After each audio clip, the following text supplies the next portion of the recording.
Welcome to Courageous Conviction. Remember that Jeff and I record each Saturday 5 episodes. So please hit the like button, subscribe so you catch all 5 episodes. We usually start out with one theme or topic. We have to go down a lot of rabbit holes to really understand it. Some things are more sensitive than others right now, what's going on in the world. So hit the like button, subscribe, and let's jump into this video.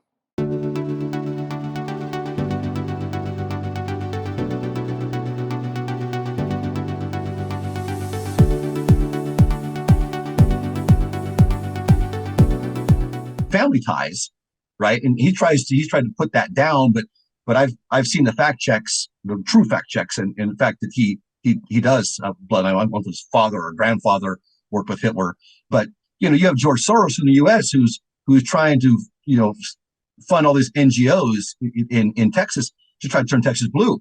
And George Soros, as a child, he worked. His dad handed him off to a Nazi leader. He was Jewish.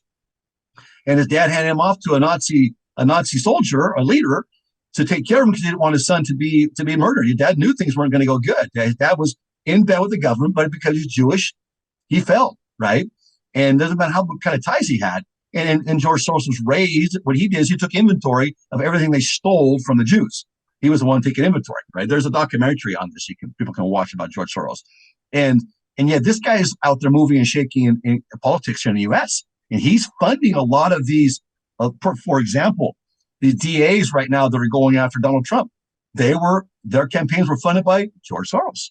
You can go back and look up a lot of these people that are causing problems and division in the country today were funded by George Soros or somebody else that was affiliated with World Economic Forum. But mostly George Soros is the one active in funding here through NGOs and so forth, right? And so back to being a peacemaker. So how are we a peacemaker doing? Do we just keep quiet? But if I say something, I'm considered contentious. My bishop, because I just mentioned something about read Section 88 one time. Reading, my bishop came to me and said, "Hey, we shouldn't do that because that might be considered contentious." I thought, I can't even quote certain scripture anymore. Yeah. Well, no, I think we should. I think sometimes, bishops kind of overstep their boundaries there, and other people that get offended by, talking about things. I do remember, this libertarian guy that would get up at the pulpit up in Alaska, because we had a mixed bag of people. There's left wingers and right wingers, and it was kind of the same stuff we get up down here. But anyway, this guy, he would get up and always start preaching about the Constitution at the pulpit. I'm like, that's not bringing anybody in together. Nobody's really listening. People tune out. So I think we got to be strategic in the way we talk about things. I think Captain Moroni was very strategic. He was very pointed. He made a couple of mistakes, but accused the wrong guy. But you got to get down to the to the nitty gritty sometimes, and truth has to come out. But maybe the pulpit, there's a time and place. Talking about the Constitution every time you get up to bear your testimony kind of takes away from the spirit. So I think that wasn't exactly peaceful, and I don't think anybody was really listening. It wasn't making a good influence, happen. It could have gone a different way. And is that guy still an active member of the church? I kind of doubt it. Well, I think that's your point, Jeff. We need to take stands and we need to do things, but we can't do it out of anger. And I guess that's where your point's going. Is a guy a member of church? Probably not. If he was so angry about it, he's going to get frustrated, especially what's going on today at church, right? You can make, I'm out of here, right? Right. I've been there before. If you've been angry, it's that's not the right road to go. You gotta stop that anger. You got to figure it out, because then you're on the defense. You can't be on the defense. We got to be on the offense. And when you're on the offense, you make better decisions. And I have to admit, I'm a little bit angry, righteously so. Indignant, I guess, is the word I want, because I'm seeing this come into the church, and I go to church and I feel like I'm censored. I got to watch everything I say. I don't want that. I want to go to church and relax. That's the safe haven I go to, right, on Sundays. And I don't feel that right now. Now, will I feel that again in the future? I'm sure I will. And I think part of this, what people don't realize too, Jeff, is we're talking about the gathering of the stakes of Zion, but the gathering at the tent of Zion is well underway as well. You're starting to see that separation between red and blue. Brigham Young said that, look, what's going to be the filter for that gathering is the U.S. Constitution, because the U.S. Constitution is the law of Zion that will go out to all the world, right? That's the law of Zion. And people don't realize that. Now, Elder Oaks tried to make a talk about that a few years back, and he got a lot of flack for it. I know down in Ecuador, they just rejected it. And ironically, the last talk I gave as a high councilman, and knowing that was going to be my last talk, my stake president said to me, look, this is what I want you to speak on. Would you speak on Elder Oaks' talk about the Constitution? I said, you want me to talk on that? We're going to get a lot of backlash. Just do it. I'll follow up. And I had the 70s stand up behind me and basically poo-poo all over that in Elder Oaks talk. And so you're going to have leadership right now that just don't get it. And that's growing pains. That's growing pains in the church because you don't have the local governance we had when I was a kid. You know, we're a global church. And you're going to get a lot of ideas, a lot of different upbringings. You know, for example, in Latin America, it's very, very common to find leaders that are very tyrannical, bishops, right? Mission presidents, 70. During COVID, wow, did we see this tyrannical type of leadership? My stake president was told, your keys are suspended. We're taking over now, the Area 70, right? It's like, my president said, well, where did I ever get a letter or in a manual that says my keys are suspended in a crisis? You know, I thought that was the whole purpose of it. And so we and I would sit down and try to talk through this with the 70, but we found that it was very difficult because that's their cultural upbringing. And it's everybody has to grow and learn. So if we go in angry, we're going to be contentious. Right. And it doesn't help, you know, it just creates a war. But we do have to remember in retrospect, you know, look at Elder Badnor when he came out and said, hey, never again are we going to have this situation where it's more important to go to the gas station and fuel up for gas. It's easier to do that than it is to go to church, right? It's easier to go get a bottle of liquor or a bag of weed at the local weed store than it is to go to church, you know, and gatherings and things like that, you know, were prohibited specifically and targeted toward churchgoers, but not for everybody else, you know. And that was wrong, you know, and Elder Bednar brought that up, and I loved that, you know, and I think that for the most part, our leadership they're straight shooters, you know, when it comes to, you know, talking about things at the pulpit. And that to me is, you know, the Captain Moroni kind of mentality that I like to keep, but not fighting against, you know, the cabal, against these groups of people, even with inside of our church, that are driving people away. I've got a friend that I went to the temple with a while back, and he's very liberal, you know, he's native guy, and I love the guy, you know, I talk to him almost every day. I'm sure that our political views are very different from each other, and yet we've developed this camaraderie toward each other to where, you know, and he's, you know, on the fence a little bit about some stuff, like, I don't know if I should go back to church because there's not enough brown people in there. I'm like, well, that's the reason why you need to keep coming back. We need you to come and bring more brown people. You know, I want to see that. And though that's the wrong attitude to go to church, you know, because now you're putting politics into it, right? And now you're getting political.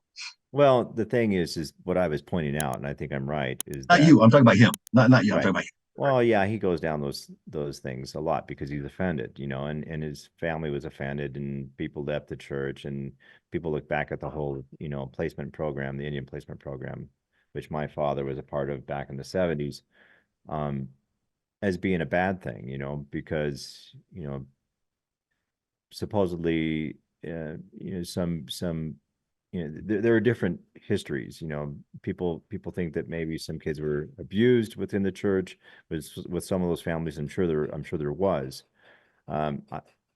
My study on that was that not as much as other churches, but anything is significant, right? So going back, you know, fast forwarding to today, you know, there's some bitterness here living in New Mexico from the Native Americans toward that period of time, and some people left the church because of it. But you know, the political views on the Native Americans, a lot of them are left-leaning as well. I think that has a lot to do with why this not just Native Americans, natives all over Americas, right? I dealt with the same down there too. That's why that talk Bell Roads didn't go well. Right. Well, in my stake president was the only one, really one of the high councilmen that really understood. Right.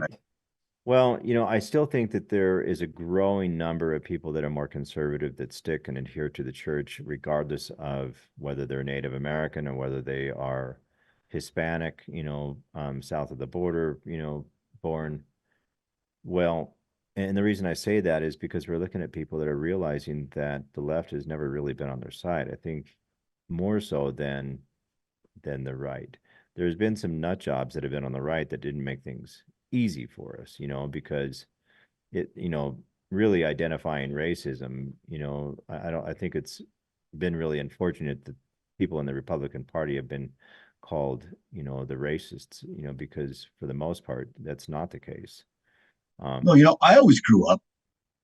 I played football, and in football, I'm playing with I have Mexican friends and black friends, and they're at my house, and my dad was one of the guys that his whole attitude was, and I'm just going to say this, you put a color man in office, and our country's going to fall apart. Well, ironically, his prophecy came true because the divisive factor came in when Barack Obama was elected. That was when we became divided, right? And that was the whole campaign. You don't vote for me, it's you're racist. That was the whole thing that started this wedging in there. And people can argue that, and that's fine. But facts are facts, and facts are stubborn things at times, and we have to accept that. But I had remembered what I was going to say earlier was some people, and I'm jumping over this now because it just came back to me. People are sitting back thinking that ongoing revelation is going to change things in the church. The doctrine is going to change, right? Like the marriage doctrine, like what happened with the blacks in the priesthood. And that's what I remember just now when we're talking about Obama and so forth, the blacks in the priesthood. And what was very clearly explained was that wasn't doctrine that the blacks didn't hold the priesthood. That was just church policy. Now, marriage between a man and woman to obtain exaltation is doctrine. That's not church policy. Yeah, right? So that's not going to change. And I think you have a lot of people sitting out there thinking, well, we just have to be back, sit back. It's all going to be acceptance. It won't change. The church is true. It's not some sort of organization that just exists to make money, right? It's true. It's the Lord's kingdom being built here and led by this church. And so doctrine is not going to change no matter how we try to push it. And do we defend that doctrine and still be a peacemaker? I think so. Yeah. We just don't do it out of anger, right? Right. We do it with love, like Christ would have done. But Christ was also stern. Yep. But he wasn't condemning people to hell, and he was, not throwing stones to kill people and things like that.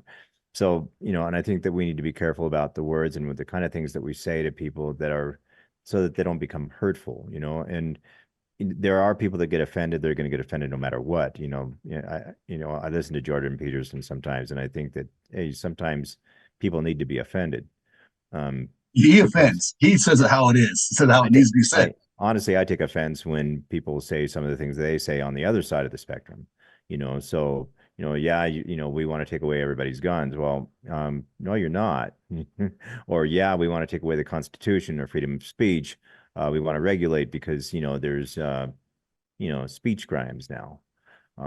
So yeah. That can happen. We're gonna go up against that.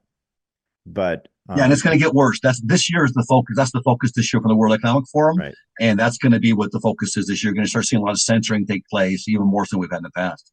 Yeah, well, we know it's going to keep going that way because people want to do that. But people always want a king, Jeff. Even the Book of Mormon, the warning, they always want a king. Yeah, because for some reason they think that's equality. It's not. That's deception. Yeah, but I think we should be selfless. I think we should think about our families and thinking about the people that we live in our ward with in our communities and reach out to them.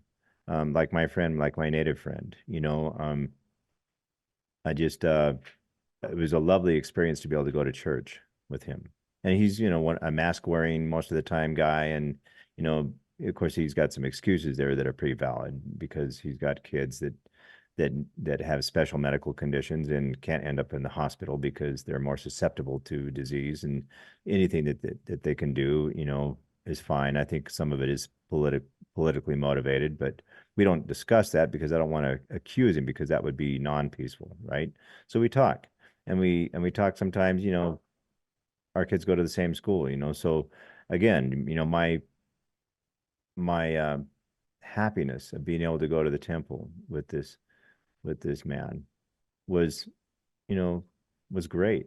and I felt like I need more of that in my life, to be able to have conversations with people that I most definitely disagree with politically, and yet we can still get along as brothers. No, I got to interject something here because my falling away was from those conversations with the other side. They're very persuasive. So I'm going to have to say, Oh yeah.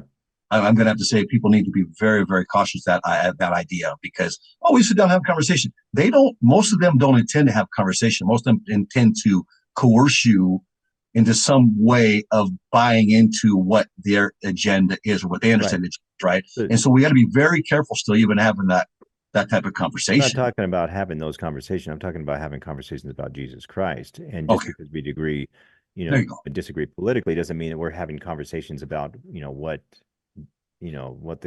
whatever thread they want to talk about outside of that, arena. Well, I think that maybe, and not necessarily at church, because, obviously if I know a liberal at church, we sit down and try to have a conversation, try to hear each other out, it's going to end up bad because I'm just not going to meet in the middle if somebody wants to do a sex change on a 12 or 14-year-old. So what am I going to do? Okay, where's the middle at? We do half a sex change? No, it's just not, absolutely not. There's going to be no middle ground on that, right? Right. And so, we're not getting that conversation in the first place most of the time. In my experience, I'm not looking for those conversations. I'm looking more at the conversations that are inclusive when it comes to Jesus Christ, the Book of Mormon, and how we can figure out what things to understand. I'm not going to bend on what things I understand when it comes to that, because I think that. I thank you for being with us on Courageous Conviction. Remember, there's 5 episodes each week that we put out. We have to go down a lot of rabbit holes, so stay with us, hit the thumbs up, subscribe, and don't miss tomorrow's episode on Courageous Conviction.